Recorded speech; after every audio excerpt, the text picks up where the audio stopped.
you know the shepherd on the rock? No, I don't. I'll look it up. Hold on. Nancy's here. Oh, wow. All right. Well, Shepherd on Alice. the Rock. here's Alice. Hi, Alice. Hey. Oh, they were after you. Okay. So all we're missing is Horseman. I like your hair, Alice. Hope you enjoyed your sandwich. In my way, I'm gonna have it cut off. Oh, okay. Okay, well, the story I was going to tell, I'm referring to as Florence stories. Oh, yes. Yes, and as a couple of you may recall, well, when we moved in, our next door neighbor where Barbara now lives was named Florence. And I think she was probably in her late 70s at the time. I'm guessing maybe 80. Anyway, I first met her when I came for a cooked meal before we ever built our house. And I didn't know anything about cooked meals. I didn't know we were supposed to pay. I thought I was just invited to be a guest. So I sat down. I remember I was at a table with Florence and with Matt and his then wife and Which one? Buck and Cheryl, I think, were all at my table. And maybe Matt wasn't. I think he was. But anyway, so I was talking about how one of the things I was hoping to do when we moved in was to have chickens. And this was 14 years ago, almost. Anyway, yeah, 15. Anyway, a long time ago. So I remember Buck, I think, saying, well, you know, with Florence as your neighbor, you may have a little trouble with that because she doesn't. Don, really- can you hear it? Can we hear you? No. Oh, okay. Can you hear us? Can you hear us, Don? Raise your hand if you can hear us. Okay, Okay. So you can hear us at least. and you'll be a good listener. Anyway, so I'm just talking about stories about Florence, who you would remember too.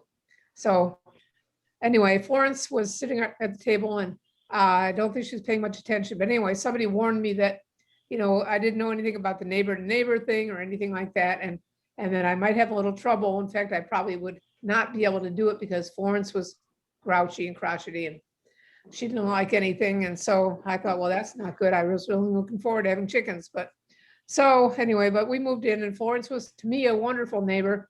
Brand could tell his own Florence stories, but I thought she was a dear, sweet lady. She maintained the common house garden and as best she could. And she used a walker. I'm not sure I think she was using it when we moved in. Anyway, she got around with a walker and she had a history of, well, let me say, Florence was one of the first generation of Solterrans. She came on when the original intention was for this to be a macrobiotic community. And, you know, the first thought was that everybody who lived here would be macrobiotic and they would all cook in the common house and eat meals together every night and all that. And that didn't really happen, but Florence was macrobiotic. And when we had our then Sunday night potlucks, she would always bring something to those. And back in those days, we all had to label everything, all the ingredients, because there were several macrobiotic people and they wanted to make sure they didn't accidentally eat any tomatoes or potatoes, any of those things. So anyway, Florence would always trundle her potluck thing down to the common house along the path, one of the paths we're talking about redoing. And she would have it on the seat of her walker. And that was very precarious. I think I gave her a piece of non-slip stuff to put on the seat so that she wouldn't lose her dish when she was walking. But Florence and I got along quite well, I think. And but you know, there were people who were not crazy about Florence, including Sally Weil, who lived in the house that Javier and Ayana live in now, because I guess at one time Florence had fallen or something, and they were bringing her food. And when you're macrobiotic, you're not supposed to freeze anything or microwave it. So Sally was taking it very seriously, and she would cook a meal and then rush it over to Florence before it could get cold or hot or whatever. And I guess Florence never said thank you or something. I don't know. Anyway, there was bad blood between those two. But well, after Florence got better, she said, Sally continued to bring food over to her. Yeah, that's right. Yeah, that was the problem. So But Florence was, I thought Florence was kind of cool. And the plaque that's in the Common House garden is dedicated to Florence. So if you ever notice that, that's who that refers to. And so one evening, we were walking down to the potluck on a Sunday, and I heard a rustling in the bushes, and it was dark, it was in the winter, and I heard a rustling in the bushes, and there was Florence. She had gone off the path in the dark and was wandering in the overgrowth. And we got her back on the path, and then I got her a bike light to put on her walker, so that would help her with that. So I put on 2 bike lights, so it was like That yeah, so she had headlights. So that was one Florence story. But then another story was when she fell. She was in her second floor and she fell. And even though she had, I think, a life alert or something, it was on her walker, and she had walked away from her walker and fallen, and she couldn't reach anything, a cell phone or a buzzer or anything. And nobody, of course, knew. Oh, one thing Florence did do was every morning she would send out on the internet, she was on the Solterra list, she would send out the SAT question of the day. And that was how we all knew that Florence was still alive and everything was okay over there. And, you know, it was kind of interesting too. You never knew what she might get. But I guess she had not sent that out the day that she fell. And a day went by, and her daughter got concerned because she was always chatting with her daughter. And finally, Linda Haas, who lived here at the time, went over there and walked in the front door, which nobody ever uses, or they didn't before. Everybody always used the door off the driveway. But Linda walked in the front door and it was unlocked, you know, which was kind of a surprise too, because that meant it was unlocked for years probably. But she went upstairs, and as Florence saw her coming up the stairs, she said, "I thought you were an angel," because she had been on the floor with a broken hip for 2 days, and, you know, no water, no anything. And so that was, you know, she spent some time in the hospital and then in a nursing home for a little while so she could walk again with the walker. But I thought that was an interesting story too. And I don't know, Brand, are you keeping time? would, yeah, just We keep should have- going. This we is should have a interesting. timer. Yeah. Okay, well, I always thought it was interesting, but, and Florence had health problems that we weren't really sure what they were, but now and then she would just fall, you know, and she fell by the mailbox once, but, she liked to help with anything for Solterra. She was very dedicated to Solterra. And when whenever I would do a cantina night, I would try and find something that she could do to help me that didn't need to be done quickly, because she did not do things quickly. And I mean, I remember one night I had her chopping cilantro, and she would take every leaf off the branch and chop it individually. So I got her started early, and she was sitting at a table doing it. And, you know, she was very careful about it and very concerned about it. But one night she was cutting up vegetables for some dish or another. I don't remember what it was. She was standing at the island with me and chopping things. And I looked over at her, and her face was almost in the bowl on the island. I mean, she was bending over. She was a short woman anyway, but she was bending over and her face was in the dish. There we go. There she is. So thank you, Rand. I forgot about that. So she's bending over, and I'm saying, "Florence, what are you doing?" You know, she and I got along pretty well, and she didn't answer me. And there she is with her face in the bowl of vegetables. And that's not a very good picture, but move on. There we go. There we go. So she didn't answer me, and I'm saying, "Florence, what are you doing?" You know, and then I realized something was wrong. And so I noticed that she was unresponsive, but she was still standing up, and she had her walker next to her, which had a seat on it. And so I went over and lowered her to the seat and tried to keep her upright with one hand. And we still had a landline in the common house with a cord. And so I'm trying to frantically reach for that, because it was way over by the refrigerator. And I'm trying to reach for that and not let Florence tip over. And, you know, if you can imagine stretching from the far end down by the little sink on the island, and then trying to quick grab the phone on the other end. So I finally got the phone. I called 911, and she's propped up there. She was breathing, but she wasn't responding. And finally, after an eternity, the fire truck comes tearing down Solterra Lane. They couldn't find us. It was back before the GPS had caught up with where we were. And so they pulled in and they came in and they put her on the floor and they cut open her clothes and it was horrible. And they eventually took her away. By then she was beginning to kind of come out of it. And I think we found out she was having seizures of some kind. So she was gone again for a while in a nursing home and things, and we would go visit her and take her good food. And then she came back and we were all very worried about her, except her children weren't too worried about her. She had 3 kids. One never spoke to her. Another hadn't spoken to her for many years. And the third one was the only one who spoke to her. And we couldn't really convince the third one how serious things were, that her mother was, in jeopardy of living by herself and passing out and having seizures and falling. And anyway, finally her daughter took us seriously. But in the meantime, there was a young woman named Jennifer Duda who had come and was kind of living in various places in Solterra, wherever she could rent a room for a while, because she really wanted to learn the gardening techniques and stuff. She was a great young woman. So we kind of convinced Florence finally to let Jennifer live in her upstairs. And we convinced Jennifer to live in the upstairs. And so that worked out for, I don't know, maybe 6 months or something. We felt a little better that she wouldn't, and Jen would take her to the mall and stuff like that occasionally. And Jen had a device so she could find her cat. Her cat had a homing device on its collar, and we would always tease her about putting it on Florence's walker, because Florence would take off in the University Mall and be hard to find. And, we thought Jennifer could wave her thing around and try and find Florence. But Jen was not real thrilled with this, because she said Florence would break the rules sometimes and walk upstairs and get into Jen's stuff that she didn't think she should. And so anyway, it was a tenuous thing from the get-go, but finally her daughter kicked in and started finding a place for her to live closer to home in New Jersey. And they moved her out, and she lived in an assisted living place for a good few years. And I don't remember how long ago it was now. A few years ago, we got word that she'd passed away.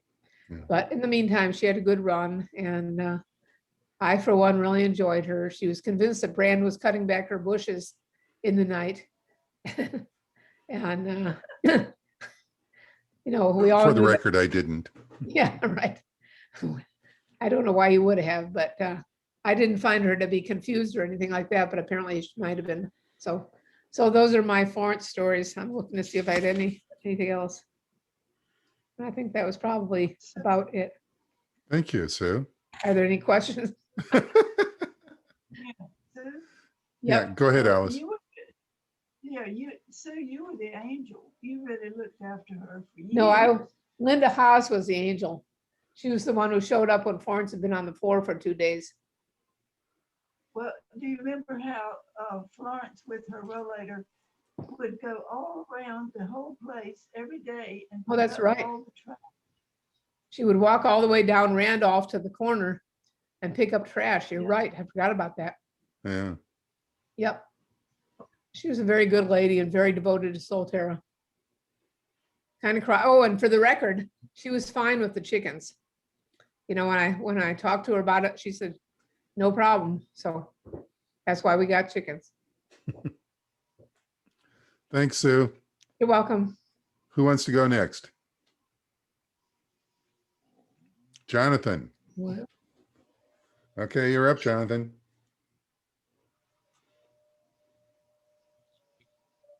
All right, so this is a story about how I won $1,000 bet with a friend from Paraguay who bet me that I couldn't get 6 neighbors to do a favor for me in unison on a Saturday morning. Wow. No, that was a joke. Oh. Oh. I think that might have been referring to this morning, huh? It might have been. Which was a truly amazing thing in itself. It was, yes. Okay, now this is a story about how I avoided the draft and became a rabbi. Okay. All right. So in 1970, I was doing graduate work at the University of Massachusetts. I was in a federal program to teach me how to teach English to inner city minority children, disadvantaged kids. And my draft number was 50.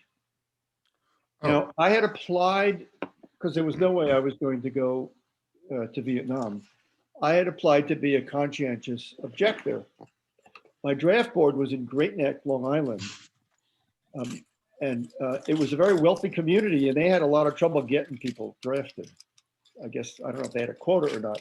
But the word was out that they automatically wouldn't give that status to a Jewish person. Because, I mean, think about the Bible. It's full of God telling Jews to kill everybody, all their enemies. So I had to figure out how to get around that. And I did with the following argument. I met them one night and explained to them that Judaism teaches that life is sacred, and there were two ways to interpret that. Of course, everybody that goes to the draft board to defend being a conscientious objector has to defend that war is wrong, and people on a draft board are never going to agree with that, right? So that was a dead end. So I said, life is sacred, and there's two ways to interpret it. You could argue that its freedom must be defended at any cost, or you could say, interpret it to mean that it cannot be sacrificed for any price. And I just chose the second interpretation, but the first interpretation was equally legitimate. And I went back to the University of Massachusetts, and I get a letter a few weeks later granting me conscientious objector status. But since I was number 50 in the draft lottery that year,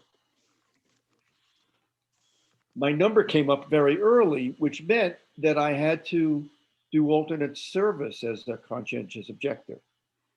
Now, one of the rules for doing alternate service was that you had to find a job that met the requirements of your draft board beyond commuting distance of your home. Since people get drafted, they have to go away from home. They wanted COs too as well. So my wife at the time and I decided to make an adventure of it. And we were at the University of Massachusetts in Amherst. We decided to move to Seattle for a year and look for work there to please the draft board. I told this to my advisor. I'd finished my coursework and my practice teaching. And he actually granted me my degree before I left, given the circumstances. And we headed out for Seattle. Actually, I knew where I wanted to stay. A friend of mine from UMass was house sitting for a doctor in Seattle who was on sabbatical for a year. And I was certain that if we just showed up, she would let us stay at their house until we found an apartment. Well, we get there at dinner time, knock on the door, and it's the doctor. He's back from his sabbatical. And we explained what we were doing there, and he said, come back after dinner, come back in an hour and see what he can do to help us. He actually let us stay there until we found an apartment.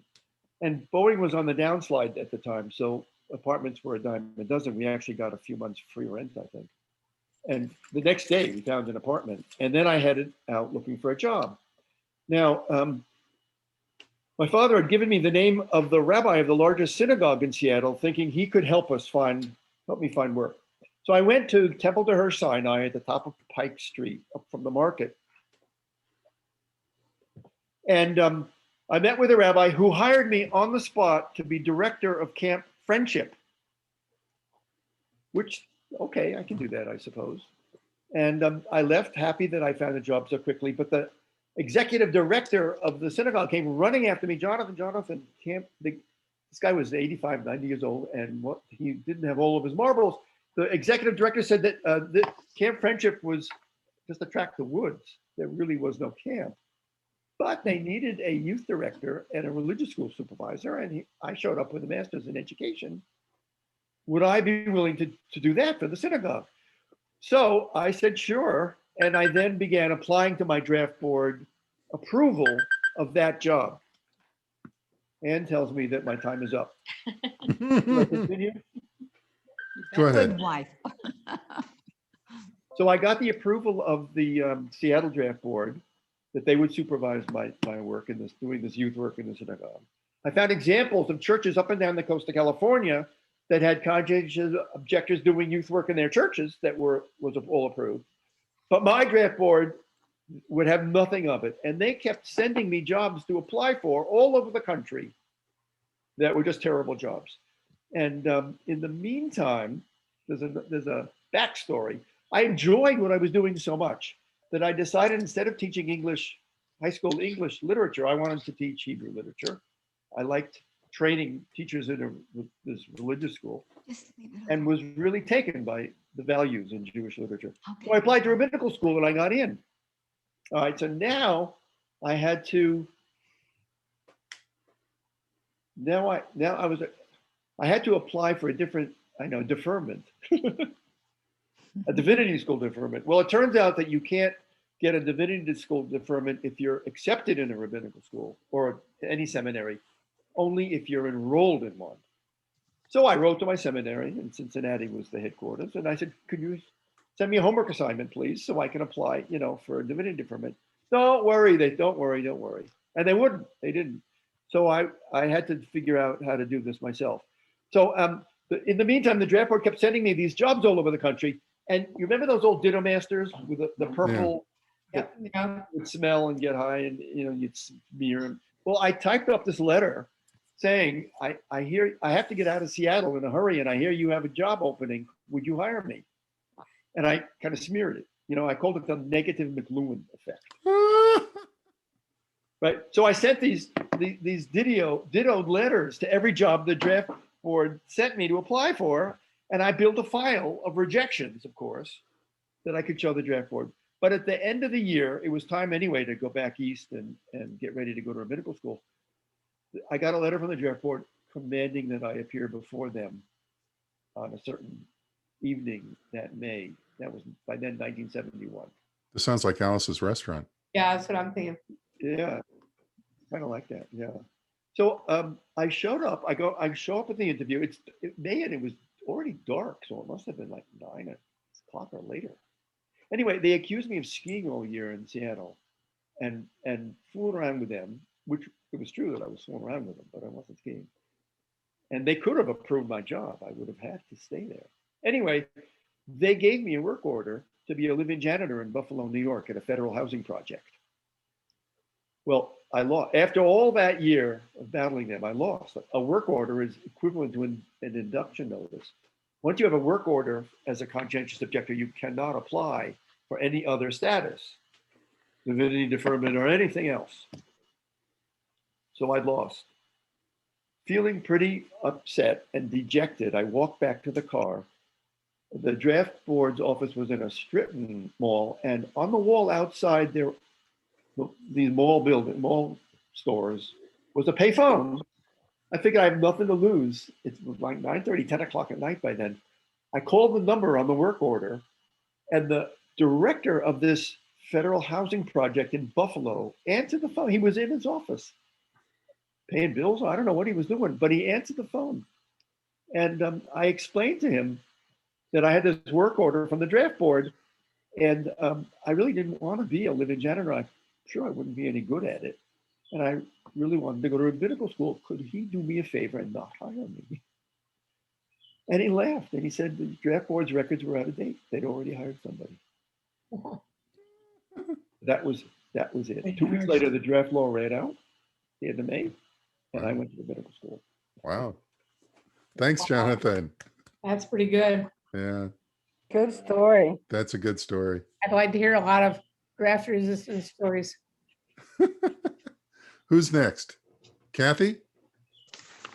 No. Who's next? Well, I can go. Okay, Bennett, go ahead. The poem, I mean, I understood this was to be a poem splash anyway. Yeah, So, right. This poem, I want you to know that I hate poets when they get up to read one, have to talk for more than an hour or so about the poem they're going to read, and then that's about a minute. So anyway, I'm not going to tell you anything about it, but it'll tell itself. The title is Dark Chocolate Mousse. I think that I was made to eat dark chocolate mousse with real silver at a mahogany table in a brick house high on a hill. I like a brick house nestled among the azaleas they planted to keep the house from sliding down the hill, where it is a veritable dog trot, where the dogs, not the people, say good morning. I like a brick house where it would have too many rooms for a robin to preside over. So she chooses to remain in her house put together with grass and mud. Moose is a clever put together of brown mud that goes down creamy smooth without the grittiness of mud on your teeth. The robin and I are friends.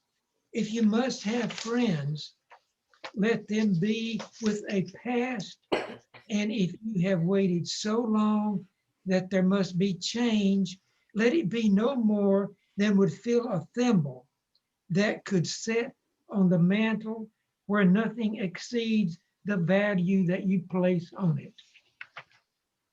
Oh, Thank you. it's gonna be hard to beat that one. Great job. Okay, Sasha, you next? So if you would mute yourself other than me. And if you would start by taking 3 long, slow breaths to get in the mood.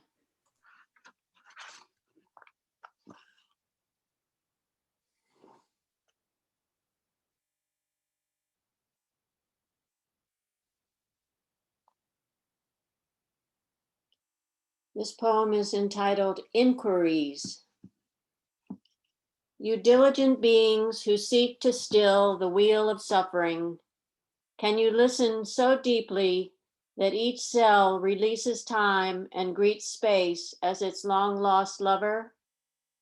Can you hear the shushing of mind's tide, whispering intimations for when to bind and when to free? Do your eyes tell you self-indulgent lies, or do they reveal the truth of your heart's awakening? Are you able to see without looking, and can you rest in the radiant display of your own mind? Are you a caring friend to yourself, and does the soft armor of love protect you? Rest in these contemplations, my dear friend, until the core of your goodness shines forth to light the way of all beings. Very good, thank you. Now, is that your writing, Sasha? Yes, Are you the, oh, good, well, very good. that's my poem. Thank you. What's it called? Alice wants to know the title. Inquiries. Yeah, okay. Okay, thank you. No, thank God I'm done.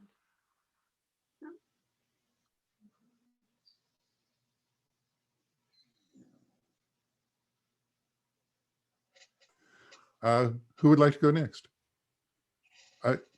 Okay, Annie. Go ahead. Okay, I won't talk for an hour, Bennett, but I do want to say that I was going to read the first poem I ever wrote and the last poem I ever wrote. Oh, and wow. so the first one I wrote when I was 21, and this last one I just wrote in March when I was 51. So I thought that would be kind of fun. And the second one's a haiku, so it's short. The first one's called Harpings. And just remember, I was 21. Awakened by the my name is Jack, spoken so tenderly and greedily from the lips of this juvenile, I almost paused, almost overcame the urge ingrained in my kind to sing out to the rough hands that rip across my chords and force me to function always in diminished sevens. I pictured the lumbering giant bumbling to breakfast, sitting with a mouth full of mom's grits.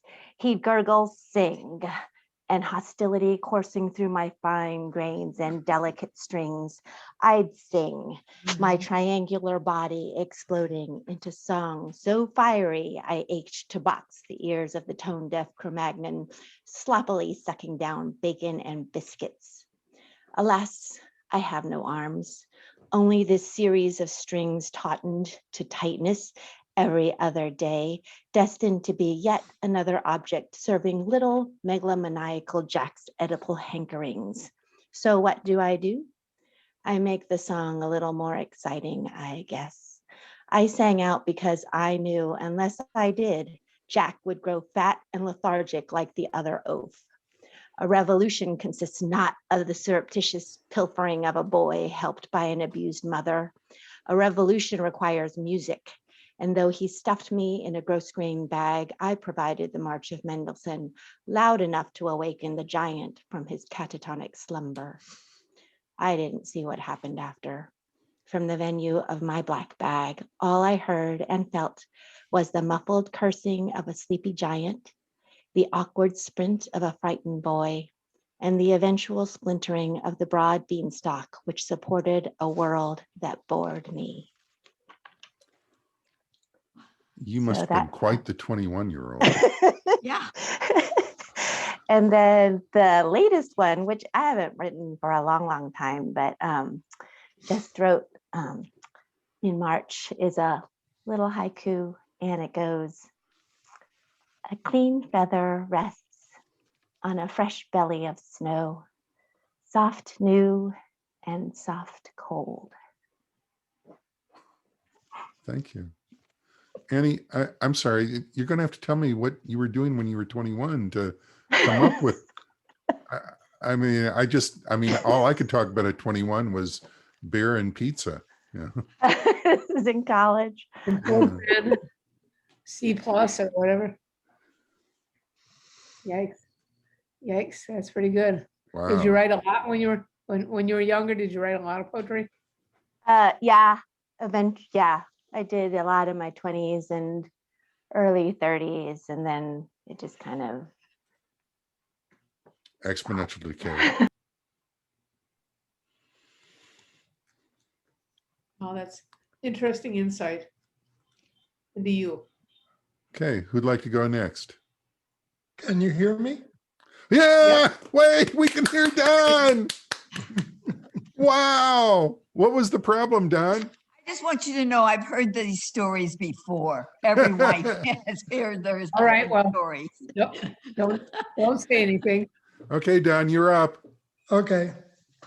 When I was young, late in elementary school or in high school, my mom was drinking a lot. My dad wasn't around so much. And I ran away from home several times. What I would do is I would pack a duffel, steal all the food I could from the house, and I would go camping for however long the food lasted. Well, anyway, my favorite campsite was outside the outdoor rehearsal pavilion for the St. Louis Outdoor Municipal Opera. They didn't actually perform opera. Their gig was Broadway musicals. Nonetheless, I loved my time there. I'd learn the songs and I'd sing along with the cast, and I'd just have a great time while I was there. It was a little cold at night, even though it was summertime, but I had a good time while I was there. And anyway, it turns out that this helped me, a great amount later in life, because I don't know, I don't do this anymore because I've gotten old and I can't remember, but I've actually spent many years actually starting in Massachusetts, but thereafter when we moved to Durham, and in Chapel Hill, and in Raleigh, I've performed in plays and musicals maybe 2 to 4 times every year for many, many years. Anyway. So Don, are you going to, maybe you could produce a musical by Solterrans? I've actually directed. I don't know about producing, but I could direct. Okay. Uh, We'll try that. Anyway, so back when I was in high school, my sister Marion and Barbara went to an all-girls Catholic school, and they put on a musical every year, but they didn't have any men or boys, I guess you could call us at the time. But anyway, so I performed at her school a couple of times, did various plays, musicals always, and The first one, hmm? the first one, What? the play. Do you Roberta? remember the name? Yeah, that's Yeah. it. Tell them. Okay. Anyway, at my sister's place, I was selected to be John Kemp in the musical Roberta. I don't know if you're familiar with that. It's an old musical. I think I've seen movies of it, and I remember Bob Hope did it at the Muni Opera, one of his earlier things when he was younger. But anyway, I played opposite Myrna Ray, Oh my gosh. who was absolutely gorgeous. And she was a great singer. I was an okay singer, but Myrna was a great singer, operatic singer. Anyway, I think I really became John Kemp.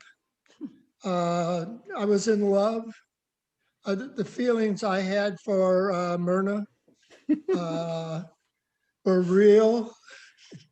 And I remember when I sang Smoke Gets in My Eyes, it was the most fabulous feeling I've ever had on stage. Still is. And I remember when Sue and I first moved here, we saw you in the Pirates of Penzance at the Carolina Theater. Oh, It you was a did? treat. Yeah. Did I have a major role? Yeah, you did. I forget what it Yeah. was. Did he forget his lines? Not that time. I've also done, my favorite was in '82 with the Savoyards, and I did Coco in the Mikado. Oh, That's wow. the famous things. But anyway, I've done lots of things, not just the Savoyards here. I've acted with Man Bites Dog and several of the local things around here. Anyway, I just, it all started, I think, those days when I ran away from home and camped outside So, the pavilion, rehearsal pavilion for the St. Louis Municipal Opera. Good story. thank you, You're Don. going to tell them about that time you ran away and you came back and your parents. I was not Pretended- talking Oh. about running away. I know. And they pretended like you weren't missed or something. So who would, I was talking about my I know. theatrical You're career. confused. who would like to go next? Hmm. Joshua? No? Kathy? I'm only here to listen. Okay. Kathy? I changed this a little bit. All need No. audience. That's good. Very good. I think it'd be interesting to have a theme night sometime and people could talk about, like Don was, the little things that happen in your life that make a major change.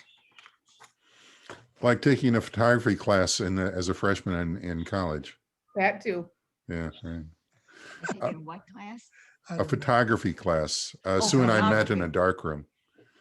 Oh, things went on in the dark room. Unfortunately not, but A lot of film being developed. yeah. Nancy? Nancy? We're here to listen. Ah, okay. Come We're the on. loyal fans. Okay, let's see who's left. Anne. Okay, Anne's up. Yay. I'm sure that'll be good. Poetry or story? Story. Okay. Okay. Longer. All right. So I've told you a little bit about the fact that I studied chimpanzees in Tanzania, but after that, I spent 11 years on and off studying lions in Tanzania with my then husband, Craig Packer. He showed up on Nova last week, by the way. What? He was on Nova a couple of weeks ago. I'm sure he was. Yeah. Anyway, we went there in 1978 and we worked there. We lived there a lot until about 1983. And so the time I'm going to talk about is, I can't remember exactly when it was, early 80s. So at that point, it was really extraordinary in Tanzania. I mean, you know, it's a tourist destination. The Serengeti's been there. People were visiting as tourists from the 1950s on. There used to be a lot of people visiting Serengeti. And then there's the Ngorongoro crater, which is this round crater about 100 miles across in Tanzania as well. But they closed the border. Tanzania became very nationalistic. They got fed up with Kenya taking all the tourist revenue. So they closed the border with Kenya, where all the tourists used to come into Kenya, drive down and see all the wonderful animals in Serengeti, then go back up. So the border was closed. No tourists were coming to Tanzania. There had been the Iran hostage crisis, and there'd also been a cholera epidemic. So there were absolutely no tourists in the early 80s. So we lived in the Serengeti Research Institute in the middle of the Serengeti. We had a Land Rover with a bed in the back, and we would drive out, watch lions, and not see a soul. So we lived in this incredible park with all these animals and hardly ever saw anybody. Wow. We studied both the lions in Serengeti and also in the Ngorongoro crater, which was about 100 miles from our house. So we would go and camp for a few days in the back of our Land Rover in the Ngorongoro crater, and then we'd go back to Serengeti. But eventually we got 2 vehicles, so we would each go out separately and make observations and then come back at night. But in the crater, you had to stay there. So one time I went to the, so during this time, there was a lot of, it was kind of lawless. And there was also the war with Uganda, where Tanzania went to war with Uganda and removed Idi Amin. So there was a lot of kind of we were very nervous about going to town because they might commandeer our Land Rover. We were nervous about poachers because they were all over the place and they were going for rhino. So although it was idyllic in some ways, it was also, there was this underlying kind of fear that we had. So anyway, I went off to the crater. So we were studying lions, but we were interested in how lions raise their cubs and they nurse each other's young, and we were watching all that. And so we became interested in, well, why do they do that? And do hyenas also do that? So I was actually going to the crater to study hyenas for a while. So off I drove by myself 100 miles to the crater. I drove down into the crater, and it's this caldera. And so you have a mountain all the way around. And there's one road down, there's one road up. And then the edges of this, the inside of the mountains that surround the caldera are very, very thick, dense vegetation, very steep. And we knew there were poachers and they were trying to get the rhino in the crater. So that was a little scary. So anyway, I was down there a couple of days. I didn't see anyone. I watched my hyenas, and then I would make my dinner and go to bed in the back of the Land Rover. But one night I had my dinner, and then for some reason, and I honestly can't remember why, I decided to drive a little way off from where I had been parked. And it's a big savanna plain. And I drove, so I had put my lights on because there are animal holes and you don't want to fall into them. So, and it was dark. So I put my lights on. And as I put my lights on and drove, these lights flashed halfway down the mountain where I knew there wasn't a road. And I thought, oh my God, I've put my lights on, someone's flashing in return. Who could it be? It would only be poachers. And so now they think I'm flashing to them, so they'll come down. And so I just had this incredible fear. I didn't know what to do. So I turned off my lights And then I just drove very carefully. There was no moon. I mean, if there's a moon, you can see, but there was no moon. And I drove and I drove and I was trying to see if I couldn't really know if there were holes I might fall into. But I drove for quite a while and then I stopped and I never put my lights on. And I didn't use the light inside the car. And I got in the back and I got into my sleeping bag and I went to sleep. I guess I slept. And that's really the end of the story because nobody came that I know of. I think the next day I drove back, told Craig all about my adventure.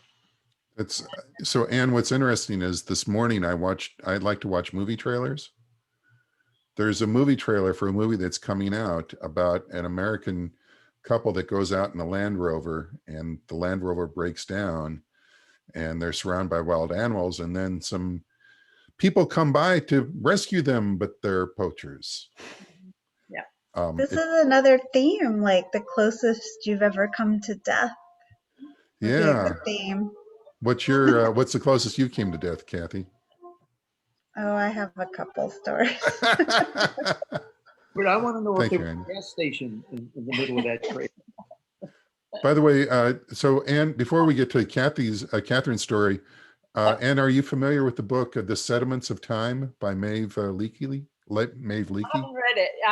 I mean, I know it exists. Yeah. It's I mean, what the way you described that sounded almost exactly like her descriptions of her life out in the in Africa. Yeah.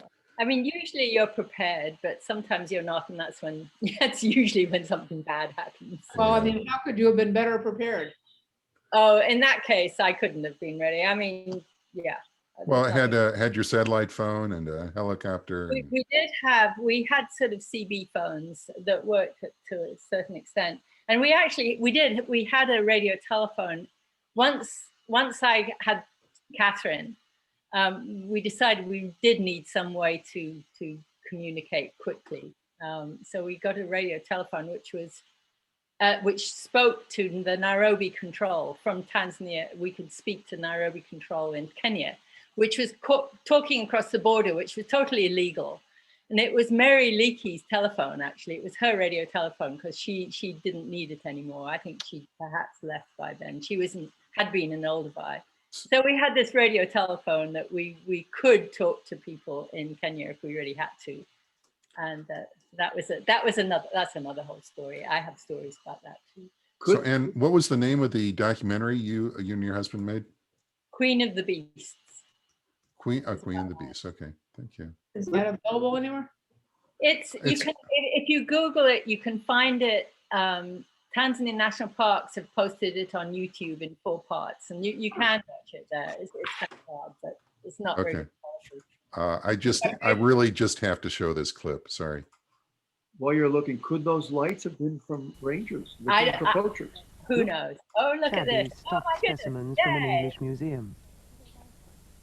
This is Catherine and Jonathan.